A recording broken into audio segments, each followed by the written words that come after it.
आप गुप्त रूप से एक लिस्ट बनाइए, अपने प्रखंड के मार्केटिंग अफसर को, अपने जिला के खाद्य आपूर्ति जो डीएसओ हैं, डीजीआरओ हैं, उनको आप गुप्त रूप से एक सूची दीजिए। वो अपने स्तर से इसे जांच करवा ले और अगर सही लिस्ट है, सही में उसे उसका लाभ नहीं मिलना चाहिए तो उसका नाम डिलीट हो, ताकि जब नाम डिलीट होगा तब वैकेंसी होगी और जब वैकेंसी होगी तो जो सही लाभुक है, जो उसके सच्चे हकदार हैं, उसको उसका लाभ मिल पाएगा।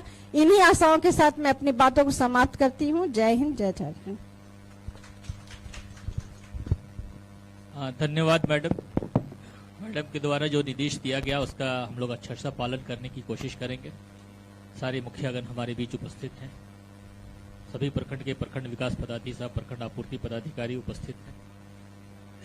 अब हम आज के समारोह के मुख्य अतिथि राष्ट्रीय खाद्य आयोग के अध्यक्ष महोदय से अनुरोध करेंगे कि हमारा मार्गदर्शन करें। हमें बहुत सारी बातों से अवगत। सर। धन्यवाद। जोहार।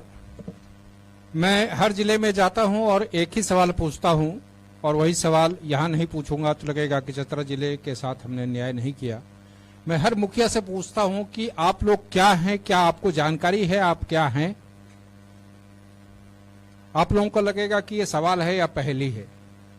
मैं ये सवाल इसलिए पूछ रहा हूं कि आप लोगों को ये पता होना चाहिए कि आप सिर्फ निर्वाचित मुखिया नहीं हैं, आप इस समाज की नींव हैं और ये नींव जब तक मजबूत नहीं होगा तब तक ना जिला सुंदर बनेगा, ना राज्य सुंदर बनेगा, ना देश सुंदर बनेगा। इसलिए आपका मजबूत होना इस समाज के निर्माण के लिए आवश्यक है। और हमारे बड़े बूढ़े और आज के विद्वान भी ये कहते हैं कि लड़ने के लिए और बढ़ने के लिए शिक्षा जरूरी है और शिक्षा के साथ साथ जानकारी जरूरी है। इसीलिए खाद्य आयोग ने जो ये कार्यक्रम शुरू किया है, इस कार्यक्रम का जो आपको किट दिया गया है आयोग की तरफ से, उसमें देखिए, उसमें लिखा है कि अधिकार जाने और अधिकार मांगे। एक उदाहरण मैं देता हूं। आप लोग कई धर्म के मानने वाले लोग यहां एक साथ बैठे हैं। हर धर्म में किसी न किसी दिन उपवास करने का प्रावधान होता है। कई बार क्या होता है कि हमको या जिसे उपवास करना है उसको जानकारी नहीं रहती है कि अमुक दिन उपवास करना था। आप सुबह उठते हैं, कुछ खा लेते हैं, फिर अचानक आपके बड़े बूढ़े पूछते हैं कि अरे तुम आज खा लिए, आज तो उपवास करना था। फिर आप कहते हैं या कहती हैं कि नहीं, हमको तो जानकारी नहीं था। तो आपके बड़े बूढ़े क्या कहते हैं?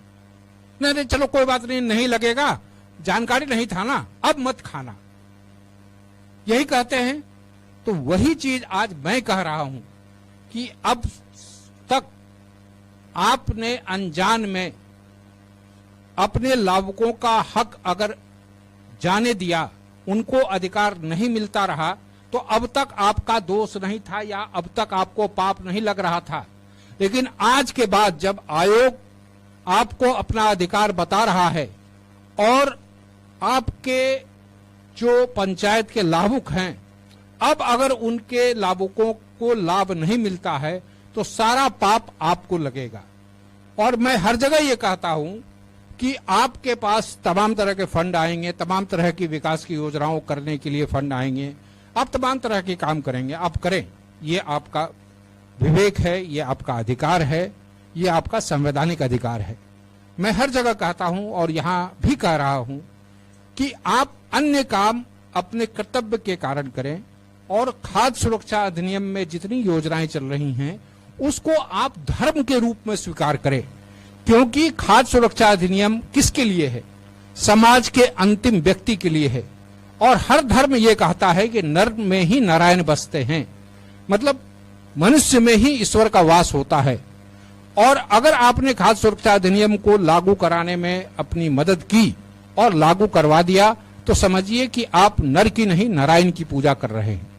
इसलिए खाद्य सुरक्षा अधिनियम को लागू कराना ये दर्शाएगा कि आप में संवेदनशीलता बची हुई है, क्योंकि मनुष्य और पशु में यही अंतर है कि पशु में संवेदनशीलता नहीं होती है, मनुष्य में होता है। तो जो हमको मनुष्य बनाता है उस मनुष्यता को बचाने के लिए जो हमारे लिए सबसे बड़ा ईश्वर ने हमको वरदान दिया है उसे जीवित रखिए। हर जगह ये कहा जाता है या अमूमन शिकायत जो आती है, और दूसरी चीज मैं आगे बढ़ने से पहले क्षमा याचना के साथ आपको मुखिया संघ के अध्यक्ष जी को ये कहना चाहूंगा कि हर बार टीम भावना लाभ दे ऐसा नहीं होता है। टीम भावना कई बार नुकसान भी पहुंचाता है। अधिकारियों के साथ समन्वय बेहतर चीज है, लेकिन अधिकारियों पर